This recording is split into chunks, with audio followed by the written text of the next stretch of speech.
Olá pessoal, tudo jóia? Eu queria comentar aqui com vocês um trecho do 100 anos de solidão, do Gabriel Garcia Marques, mas antes uma pequena introdução, tá? Falando um pouquinho sobre em questão específica do marxismo. A gente entende, quer dizer, muitas pessoas entendem o marxismo como um conjunto de crenças, como uma teoria, né? Aqui a teoria é formulada por Marx, do capital, da divisão da sociedade em classes, da guerra, conflito de classes, proletariado, todos esses chavões que a gente conhece bem, né?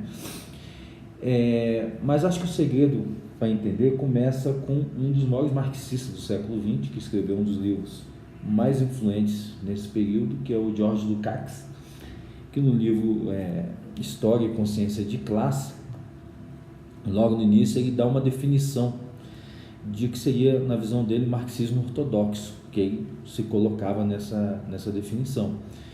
Então ele dizia que para o marxista ortodoxo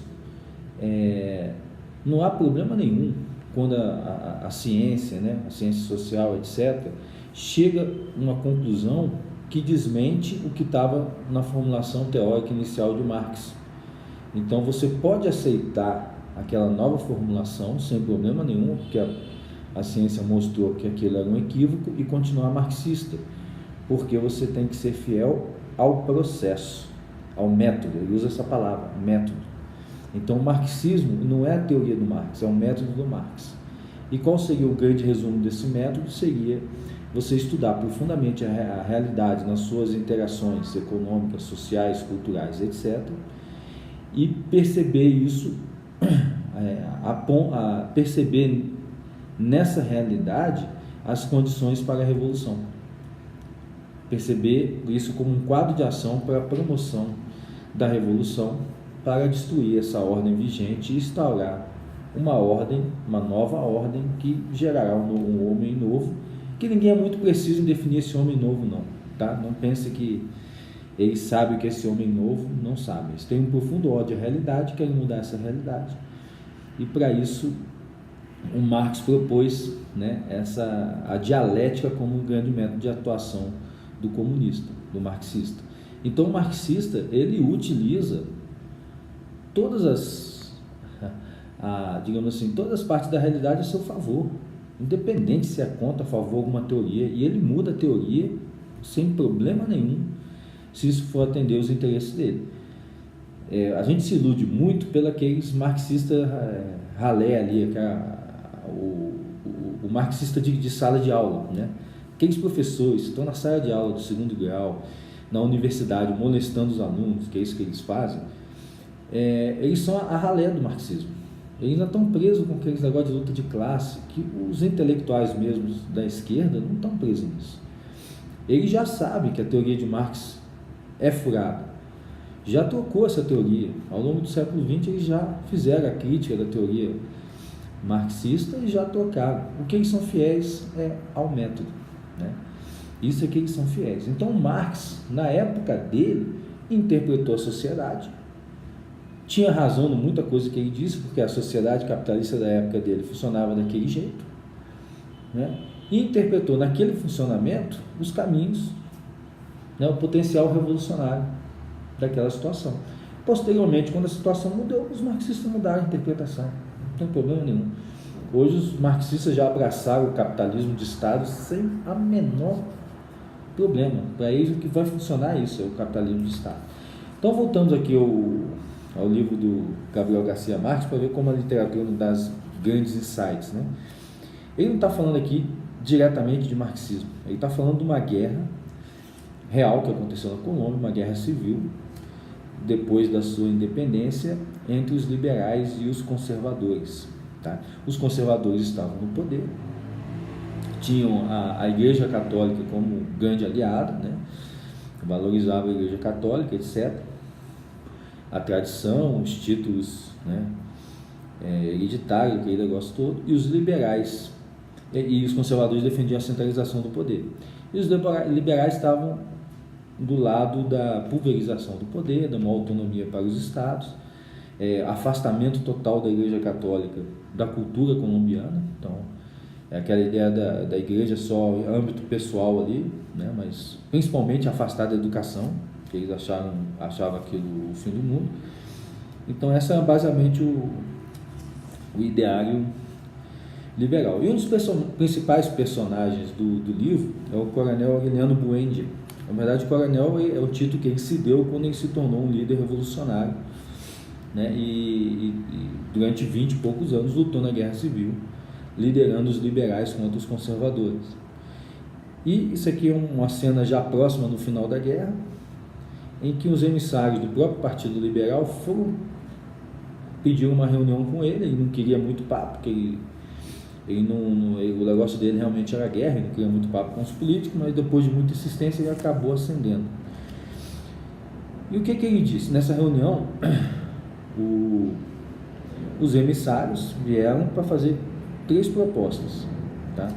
Eles pediam, em primeiro, aqui está em espanhol, vou traduzindo, por isso às vezes posso travar um pouquinho, pediam em primeiro renunciar à revisão dos títulos de propriedade de terra para recuperar o apoio dos donos de terra liberais. Porque o que acontece? Os liberais ali iriam cancelar todos os títulos de terra. Então veja que é um liberal com uma tendência, né, daquela ideia marxista original do fim da propriedade privada. E com isso ele perdia o apoio dos donos de terra liberais. Pedia em segundo renunciar à luta contra a influência clerical para obter o respeito do povo católico. E por último, renunciar às aspirações de igualdade de direito entre os filhos naturais e os legítimos, para preservar a integridade das famílias. Então não pedir a igualdade dos filhos naturais. Ilegítimo, imagino que seria os ilegítimos, não sei. Basicamente era isso. Bem, então essa é a proposta que os emissários fizeram para ele. E a resposta do coronel? Quer dizer, sorriu o coronel Aureliano Buendia quando terminou a leitura, que só estamos lutando pelo poder. Ou seja, ele estaria renunciando ao núcleo da proposta teórica do movimento dele. Seria a aceitação tática que a luta era só pelo poder. Resposta dos emissários: são reformas táticas, replicou um dos delegados. Por ora, o essencial é aumentar a base popular da guerra. Depois nós veremos. Olha aí, Lukács aqui. Né? Basicamente é Lukács falando. Olha, são aceitações, é tático isso, é estratégico. Nós estamos aqui, né? Nós vamos aumentar a base popular, depois a gente vê o que vai fazer. E um dos assessores políticos do coronel Aureliano Buendia, que pode imaginar aquele grupo que eu falei do professorzinho de passeata de molestador de adolescente em sala de aula, pega e faz a observação. Isso é um contrassentido, disse. Se essas reformas são boas, quer dizer que bom é o regime conservador. Se com elas lograremos alcançar a base popular para a guerra, como dizem vocês, quer dizer que o regime tem uma ampla base popular. Quer dizer, em síntese, que durante quase 20 anos temos estado lutando contra os sentimentos da nação. Né? Então, assim, é o pensamento inocente, né? Se a gente abrir mão da nossa base teórica, é um contrassenso, nós vamos estar dando razão ao adversário. Porém, o coronel Aureliano Buendia o interrompe com sinal. Não perca tempo, doutor, disse. O importante é que a partir desse momento, só estaremos lutando pelo poder. Sem deixar de sorrir, né? Pois se é assim, concluiu, não temos nenhum inconveniente em aceitar. Os homens olharam consternados. Me perdoe, coronel, mas isso é uma traição. Isso foi um coronel amigo do Buendia, né? O coronel Gerinel do Marques, amigo da família, que levantou, mas isso é uma traição. O coronel Aureliano Buendia não se alterou, né? E descarregou sobre ele todo o peso da sua autoridade. Entregue suas armas, apresente-se ao quartel. Você está à disposição dos tribunais revolucionários. Está aqui, um resumo do marxismo. Né? Gabriel Garcia Marques, 100 anos de solidão. Aqui está o inocente útil, né? Os inocentes úteis aparecem aqui.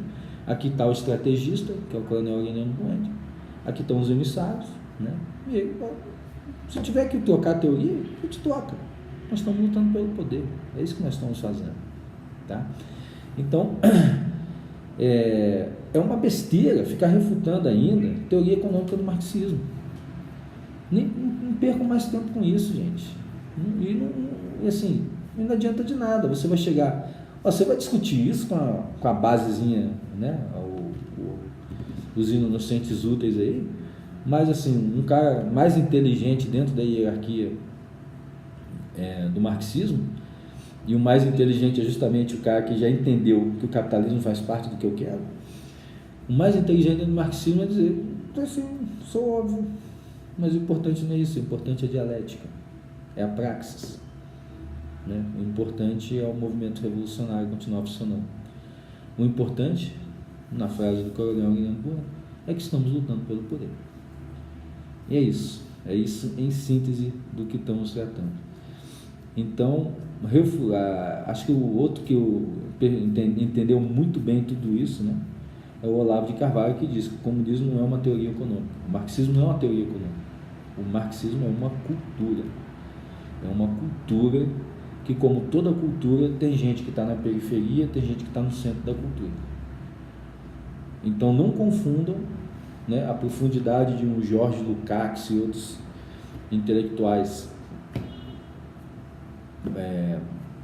altamente importantes dentro do movimento de esquerda com aquele bandinho que a gente costuma encontrar, que são a grande maioria, né? Aquele professorzinho que está com a camisa da Dilma lá na sala de aula e gritando Lula livre. Eu sou idiota útil que ainda acha que o marxismo é uma luta contra o capitalismo.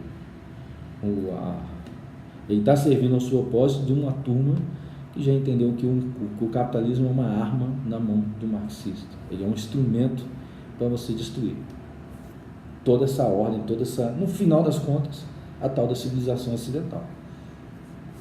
Eles querem destruir isso, fazer terra arrasada e, com isso, instituir a nova ordem e um novo homem. No fundo de tudo, a tal da revolta metafísica contra a realidade, a revolta metafísica contra Deus. São uma pessoa profundamente revoltada contra Deus que quer desfazer a criação. Bem, um grande abraço a todos, até uma próxima.